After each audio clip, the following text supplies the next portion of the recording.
నమస్తే, welcome to NTV. ప్రస్తుతం మనతో ఉన్నారు మచిలీపట్నం ఎంపీ అభ్యర్థి కూటమి నుంచి జనసేనకి పోటీ చేస్తున్నారు బాలశౌరి గారు. ఆయనతో మాట్లాడదాం. నమస్తే. ప్రచారం ఎలా సాగుతుందండి? బ్రహ్మాండంగా సాగుతుంది ప్రచారం. సో నిన్నే నామినేషన్ వేసాం. సో నిన్న నామినేషన్స్ చూసిన తర్వాత ప్రజలందరూ కూడా మచిలీపట్నం పార్లమెంట్ అనేది డెఫినెట్ గా జనసేన గెలుస్తుంది అనేది కూడా స్పష్టంగా అర్థమైందని నేను అనుకుంటున్నాను. నామినేషన్ కూడా నువ్వా నేనా అనే రేంజ్ లో సాగిందని విన్నాను. చూశారు ప్రజలంతా, బట్ డెఫినెట్ గా నేను చూశాను కదా, ఇది one of the best nomination. ఎందుకండి అంతలా ప్రెస్టేజ్ గా తీసుకోవడానికి కారణం ఏంటంటే ఏం చెప్తారు? ప్రెస్టీజ్ గా కాదు, ప్రజలందరూ తరలి వచ్చారు. స్థానికంగా పార్లమెంటు నియోజకవర్గంలో ఉన్నటువంటి ఒక ఎమ్మెల్యే, అంటే లోకల్ ఎమ్మెల్యే బందర్ ఎమ్మెల్యే మీద తీవ్రమైనటువంటి వ్యతిరేకత, ఎప్పుడు ఎలక్షన్స్ వస్తాయా ఎప్పుడు ఓడగొడదాం అనేటువంటి కసి బాగా మచిలీపట్నం ప్రజల్లో ఉంది. ఆయన చేసినటువంటి అరాచకాలు, జనాన్ని ఆయన పెట్టినటువంటి ఇబ్బందులు, ఇవన్నీ బాగా తోడైని జనం బాగా స్వచ్ఛందంగా వచ్చారు. I came to know that ports సమస్య కావచ్చు, పోర్ట్స్ విషయంలో కావచ్చు, లేకపోతే కాలేజ్ విషయంలో కావచ్చు, కొంచెం డెవలప్మెంట్ యాక్టివిటీస్ వాళ్ళు క్లైమ్ చేసుకునే ప్రయత్నం చేస్తున్నారు.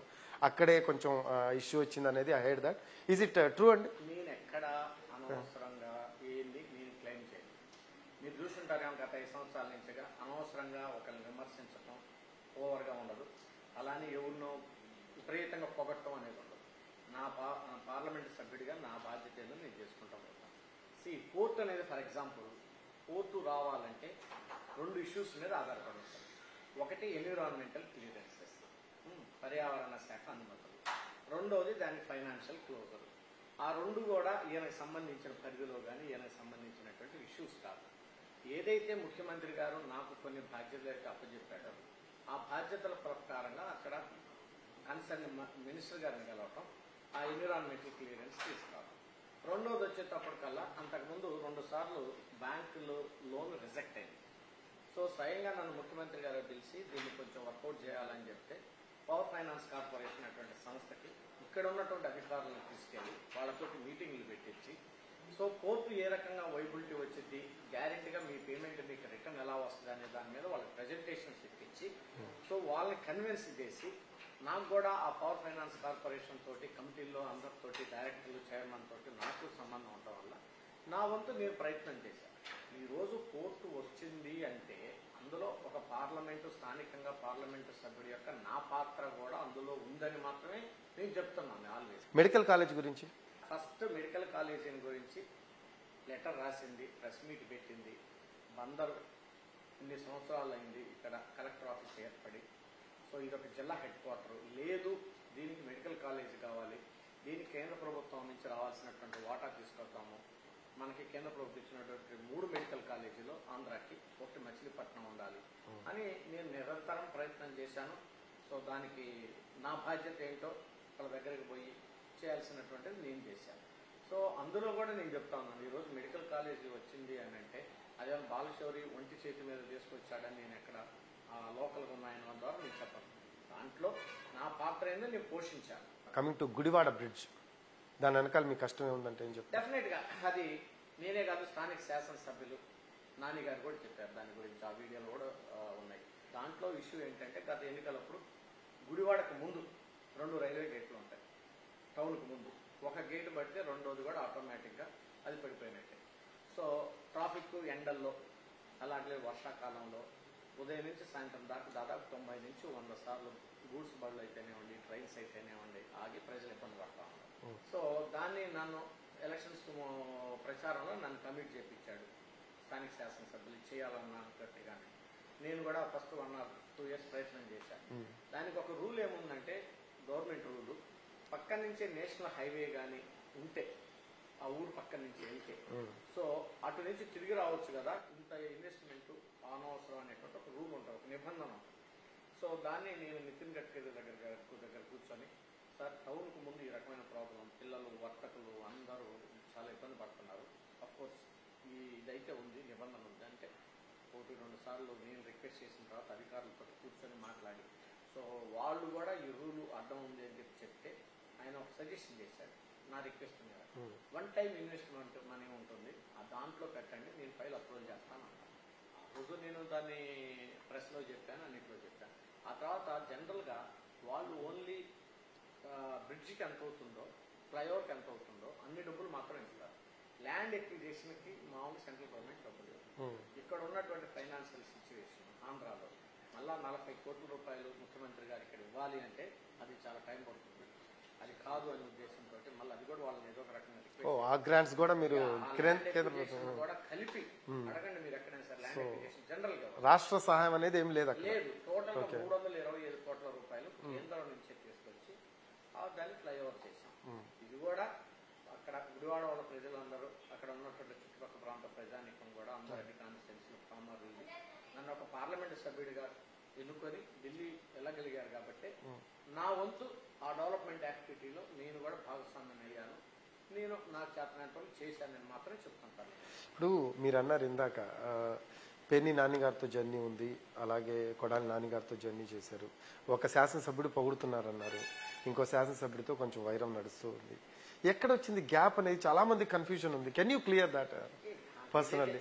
నా వైపు నుంచి అయితే నేను 6 శాసనసభ్యులతో నాకు ఆల్మోస్ట్ 5-6 ఆరుగురితో బాగున్నప్పుడు ఒకరితోటి నేను గొడవ పడాల్సిన అవసరం.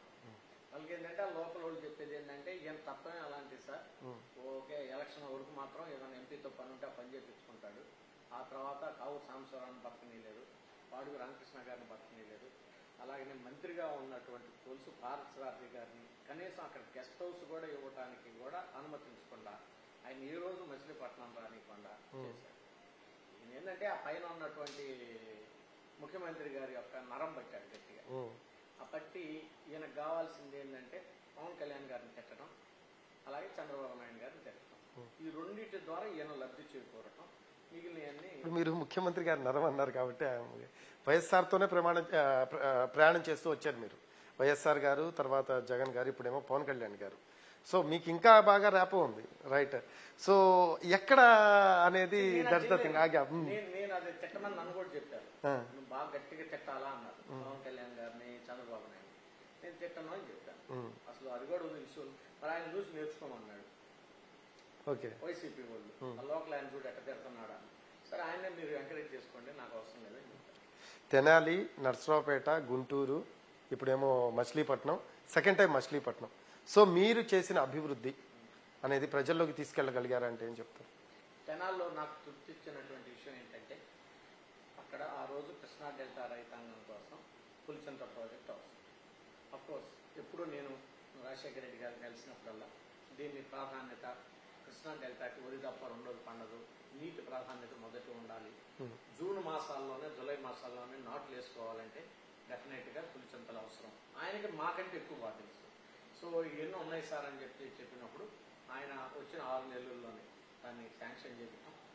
శాంక్షన్ చేయటమే కాదు, కెనాల్లో నేను అధ్యక్షత వహించాను. బహిరంగ సభ, పెద్ద బహిరంగ సభ పెట్టి కృష్ణా డెల్టా రైతాంగం అందరిని పిలిచి పెట్టాం. సో ఆయన తోటి ఆ రోజు అదన్నది నాకు బాగా తృప్తినిచ్చినటువంటి విషయం. అలాగే తెనాలి డ్రింకింగ్ వాటర్ ప్రాజెక్ట్ కూడా ఆయన అడిగితే ఆ రోజుల్లోనే దాదాపు 100 కోట్ల రూపాయలతో అది కూడా శాంక్షన్ చేసేసారు. అండర్ గ్రౌండ్ డ్రైనేజ్ కి సంబంధించి కూడా ప్రీవియస్ కూడా ఉన్నాయి, చేయడంతో అవి కూడా చేశాం. ఇంకా చేయాల్సింది కూడా అక్కడే ఉన్నాయి. వైపు టీడీపీ, బీజేపీ, అలాగే జనసేన కూటమితో వస్తున్నారు. అది కూడా ఫస్ట్ టైం. గతంలో సింగిల్ గానే ఉన్నారు ప్రతి చోట కూడా. ఇప్పుడు 3 మెంబర్స్ తో కలిసి, అంటే 3 మెంబర్స్ కూటమిగా వస్తున్నారు. ఎలా అనిపిస్తుంది? డెఫినెట్ గా ఒకరి బలం ఒకరికి ఉంటుంది.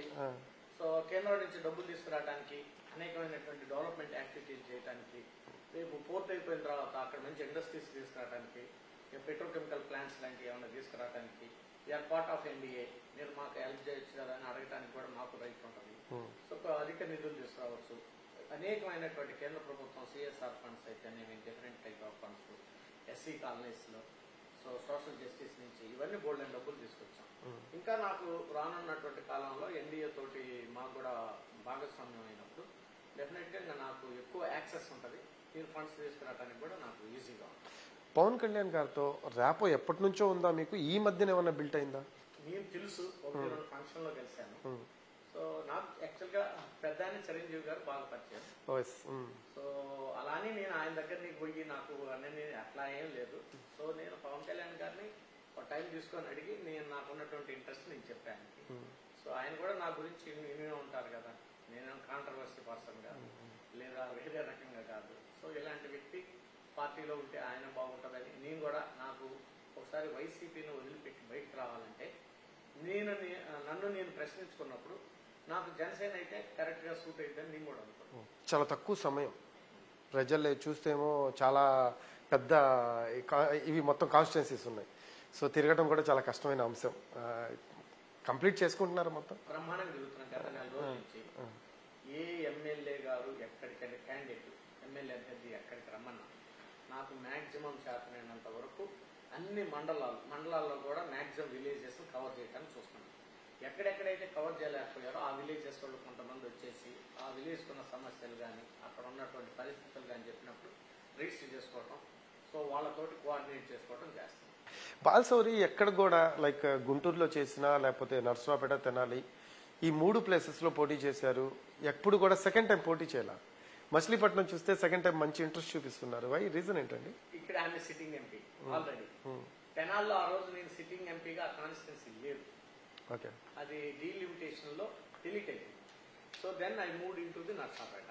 ఓకే, సో నర్సాపేట వెళ్ళిపోయిన తర్వాత నాకు జస్ట్ 1600 ఓట్లతో అది నాకు ఓడిపోయాను. 1600. తర్వాత జగన్ గారు నువ్వు గుంటూరు చేయమన్నారు, గుంటూరు చేశాను.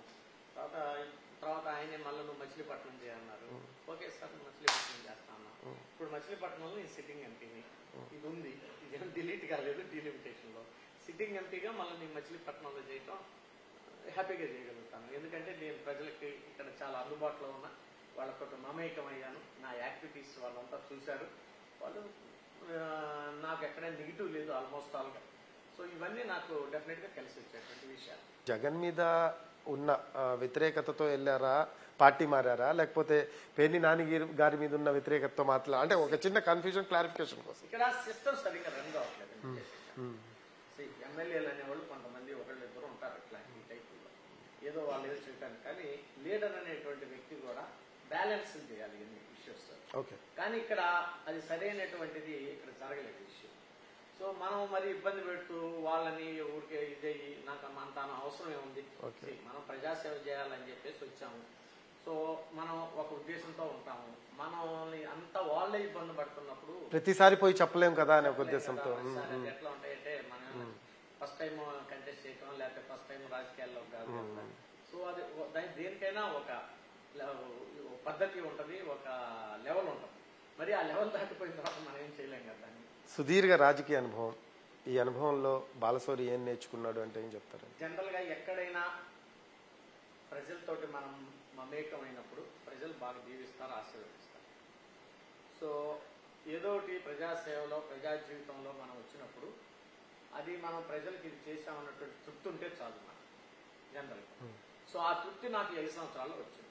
అనేక చోట్ల ఎస్సీ కాలనీస్ లో కానీ వీటిలో కానీ కమ్యూనిటీ హాల్స్ తీసుకురావడంలో కానీ, సో ఇలాంటి ప్రాజెక్టులు గుడివాడ లాంటివి కానీ, పోర్ట్లో భాగస్వామ్యం కావటం కానీ, సో మెడికల్ కాలేజీ ఇష్యూస్ లో భాగస్వామ్యం కావటం, నేనే ఒంటి చేతితో తెచ్చానని నేనేం చెప్పట్లేదు ఎక్కడ వేరే వాళ్ళ మాదిరిగా. సో నా పని ఏందో నేను చేశాను, నా బాధ్యత ఏందో నాకు తెలిసి నేను చేశాను. దాన్ని నాకు బాగా తృప్తినిచ్చింది. సో రానున్నటువంటి 5 సంవత్సరాల్లో కూడా డెఫినెట్ గా చేయాల్సినటువంటి పనులు చాలా. ఓకే, అవి చేయాల్సిన పనులు అంటే ఏం చేస్తారు రాబోయే రోజులు అంటే ఏం చెప్తారు అభివృద్ధి పరంగా? మనకి ప్రకాశం బ్యారేజ్ ఉంటుంది పక్కన, పులిచెంతలో నీళ్ళు ఉంటాయి ఎప్పుడు. కానీ కృష్ణా నది గలగల పారాడుతూ సముద్రంలో కలిసింది. అది కూడా నా కాన్స్టిట్యున్సీలో ఎన్నో నీళ్లు, ఎన్నో క్యూసెక్కులు పోతాయి. కానీ పక్కన ఉన్నటువంటి గ్రామాలకి మంచి నీళ్లు. సో అది నేను కూడా జల్ జీవన్ మిషన్ ద్వారా దాదాపు 300 కోట్ల రూపాయల చిల్లర కేంద్ర ప్రభుత్వంలో నుంచి ప్రయత్నం చేసి తీసుకొచ్చింది. కానీ ఇక్కడ మ్యాచింగ్ గ్రాంట్ ఇవ్వలేకపోవడం స్టేట్ గవర్నమెంట్. సో అది ఏదో పిలిస్తే టెండర్లు కూడా ఎవరు పార్టిసిపేట్ చేయలేదు. ఎందుకండి? ఎందుకు స్టేట్ గవర్నమెంట్ మ్యాచింగ్ గ్రాంట్ ఇవ్వలేదు? ఎందుకంటే ప్రజలకి మంచి కదా జరుగుతుంది అక్కడ. వాళ్ళ ప్రయారిటీస్ మరి ఏం చెప్తాం, వాళ్ళ ప్రయారిటీస్ డిఫరెంట్. మీరు అది దృష్టికి తీసుకెళ్లే ప్రయత్నం చేయలేదు? ఎవరు పట్టించుకునేది ఎవరు ఇక్కడ. ఓకే. సో నేను మొన్న బహిరంగ సభలో కూడా చెప్పాను, పవన్ గారు ఉన్నప్పుడు అలాగే చంద్రబాబు గారు ఉన్నప్పుడు. So drinking water is main సమస్య అండి ఇక్కడ తీర ప్రాంతం. మనం ప్రతి గ్రామానికి మంచినీళ్ళు ఇవ్వాలనేది, దాన్ని కేంద్ర ప్రభుత్వం నిధులు అలాగనే ఇక్కడ తీసుకొచ్చి రానున్నటువంటి 5 సంవత్సరాల్లో మంచినీళ్ళు అందరికి ఇవ్వాలనేటువంటిది నా ఆశ. అలాగనే పోర్టుకి సంబంధించి పూర్తి అయిపోయిన తర్వాత అక్కడ పోర్టు పక్కనే సాల్ట్ ల్యాండ్స్, దాన్ని ఒక ఇండస్ట్రియల్ హబ్ గా మార్చాలి. ఆ ఇండస్ట్రియల్ హబ్గా మారిస్తే డైరెక్ట్గా కానీ ఇండైరెక్ట్గా కానీ కొన్ని వేల మందికి ఉద్యోగాలు వస్తాయి. అలాగనే వ్యాపారాలు చేసుకునేటువంటి చాలా మంది యాన్సిలరీ యూనిట్లు అవి ఇవి ట్రాన్స్పోర్టేషన్ యాన్సిలరీ యూనిట్లు ఇవన్నీ చాలా ఉంటుంటాయి. ఈరోజు మనం చెన్నై చూసినా లేదా విశాఖపట్నం చూసినా బ్రహ్మాండంగా అభివృద్ధి చెందింది. అది ఓన్లీ బికాస్ ఆఫ్ పోర్ట్స్. అవును, మేజర్. ఇక్కడ కూడా మచిలీపట్నం పోర్టు కంప్లీట్ అవ్వడానికి కూడా వచ్చినట్టు బెడ్స్ కూడా అయిపోయినట్టున్నాయి కదా. కంటైనర్స్ కి ఇది అప్ టు నాగపూర్ వరకు Machilipatnam is the nearest port. So ఇటు పక్క ఇటు హైదరాబాద్ కూడా ఉంది హైవే. ఇవి మొత్తం ఎన్ని పార్ట్ ఆఫ్ మహారాష్ట్ర. సో వాటిలన్నిటికీ కంటైనర్స్ కొంచెం హబ్ అయిపోయింది. అదే రకంగా ఇక్కడ ఆక్వాకల్చర్ ఎక్కువగా ఉంది, అంటే రొయ్యల పెంపకం, చేపల పెంపకం ఇవన్నీ కూడా. సో ఆ పోర్టు ద్వారా ఈ ఎక్స్పోర్ట్ చేసుకోవడానికి, అలాగనే ఇప్పుడు ఖమ్మం ఇటు పక్క ఉన్నటువంటి ఏరియాల్లో చుట్టుపక్కల గ్రానైట్ ఆ పరిశ్రమల ద్వారా షార్ట్ డిస్టెన్స్ లో ఎక్స్పోర్ట్ చేసుకోవడానికి ఆ యూనిట్లు తీసుకొచ్చి అక్కడ పెట్టుకుంటే డైరెక్ట్ గా వాళ్ళు అక్కడి నుంచి ఎక్స్పోర్ట్ చేసుకోవడానికి. సో అట్లానే ఒక పెట్రోకెమికల్ ప్లాంట్స్ కూడా ఒక ప్రయత్నం చేసి మంచిది పెద్ద ఎత్తున 10,000 కోట్ల రూపాయల రేంజ్ లో అటు ఎన్డీఏ గవర్నమెంట్ యొక్క సహకారంతో చేస్తే కొన్ని వేల మందికి ఉద్యోగాలు వస్తాయి. సో ఇవన్నీ వీటన్నిటితో పాటు మచిలీపట్నం నుంచి రేపల్లికి ఒక రైల్వే లైన్ అనేది దివిసీమ ప్రజానికం, అవనగడ్డ ప్రజానికానికి ఎప్పటి నుంచో తీరని కోరిక. సో నేను కూడా దీన్ని ఏం చేద్దాం అనుకుంటున్నానంటే, ఇప్పుడు పోర్టుకి లోన్ ఇచ్చినటువంటి పవర్ ఫైనాన్స్ కార్పొరేషన్ ద్వారా డిపిఆర్ని కొంచెం మాడిఫై చేసి ఇంకొక 500 కోట్ల రూపాయల అదనంగా లోన్ తీసుకుంది. దాన్ని స్టేట్ గవర్నమెంట్ వాటా కట్టి, రెండవది సెంట్రల్ గవర్నమెంట్ నుంచి రావాల్సినటువంటి వాటా ఇమీడియట్ వాళ్ళ దగ్గర నుంచి తీసుకొని పిఎం గతిశక్తి అనేటువంటి పథకం ద్వారా దీన్ని చేయాలనేటువంటిది నా ఆశ. సో చంద్రబాబు నాయుడు గారు, పవన్ కళ్యాణ్ గారు, అలాగే మోడీ గారి యొక్క ఆశీస్సులతోటి, ప్రజల యొక్క ఆశీస్సులతోటి ఆ ప్రాజెక్ట్ కూడా కంప్లీట్ చేయాలి. మీరు అంటున్నట్టు అంటే ఒక విజన్ తోనే వెళ్తున్నారు ఈ టాపిక్స్ మొత్తం మీద. అంటే గతంలో కూడా రేపల్లికి సంబంధించి ప్యాసింజర్ లైక్ దాంట్లో కూడా మీ పాత్ర ఉంది అని హెడ్ దట్. దాంట్లో మీ కష్టం ఎంత ఉంది అది దాని గురించి? ఆ రోజు లల్లు ప్రసాద్ యాదవ్ గారు నాకు చాలా క్లోజ్ ఉండేవాడు, బేటా బయట అని చెప్పి కొంచెం. సో ఇల్లు అడిగితే వాళ్ళు ఎమ్మటే ఆయన దగ్గర అసలు ఎంతసేపు పనులు ఉండవు, ఊరికి నాన్సటాలు ఐడియా ఉంటాయి, రైల్వే శాఖ ఏదో అంటారు. 40 రూపాయలకి అవనగడ్డ ప్రాంతం, రేపల్లె ప్రాంతం, తెనాలి ప్రాంతం, హైదరాబాద్ వెళ్ళేవాడు. అప్పట్లో అదో పెద్ద ఇదిగా చెప్పుకునేవాళ్ళు. అవును, డెల్టా ప్యాసింజర్ అని పేరు కూడా పెట్టించాం. ఇది డెల్టా ఏరియా కాబట్టి నేనే రిక్వెస్ట్ చేసి అది బాగా సక్సెస్ అయింది. అదే రకంగా ఈ రైల్వే లైన్ కూడా వస్తే సో ఇవన్నీ కవర్ అవుతుంది. ఇప్పుడు ఈ రైల్వే లైన్ ద్వారా మచిలీపట్నం నుంచి రేపల్లికి, సపోజ్ మీకు మచిలీపట్నం నుంచి చెన్నై పోవాలంటే ఇప్పుడు గుడివాడ, విజయవాడ, తెనాలి పోకుండా దాదాపు ఒక 50 కిలోమీటర్లు షార్ట్ అయింది. ఇది వైబుల్ ప్రాజెక్ట్ కూడా ఇది. సో ఇవన్నీ ఆలోచించి నేను ఇది కూడా ప్రయత్నం చేస్తా ఉన్నాను. డెఫినెట్ గా సఫలీకృతమైందని నేను అనుకుంటున్నాను. కమింగ్ టు జనసేన అధ్యక్షుడు పవన్ కళ్యాణ్, సో రాబోయే రోజుల్లో రాష్ట్రంలో ఆయన పాత్ర ఎలా ఉండబోతుంది అంటే ఏం చెప్తారు? ఈరోజు కూటమి ఒక ధైర్యంగా ఎలక్షన్ చేయగలుగుతున్నారు అని అంటే అటుపక్క విపరీతమైన డబ్బు ఉంది అపోజిషన్, అంటే ఇప్పుడు రూలింగ్ పార్టీ.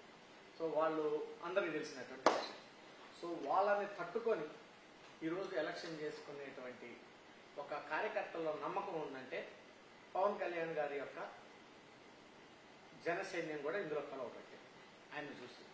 సో దాంతోపాటు ఫ్యూచర్లో మోడీ గారు మనకి ఢిల్లీలో కూడా సహాయం చేస్తారు అనేటువంటి ఉద్దేశంతో ఈ 3 కలయికలు ఈజీ అయ్యి, ఎందుకు ఒకళ్ళే ఇండివిజువల్ గా ఇతనికి ఉన్నటువంటి డిఫరెంట్ శక్తులను అడ్డుకోవాలి అంటే సో ఇది ఈజీగా ఉంది. దాంట్లో పవన్ కళ్యాణ్ గారి యొక్క పాత్ర డెఫినెట్ గా ఉంది.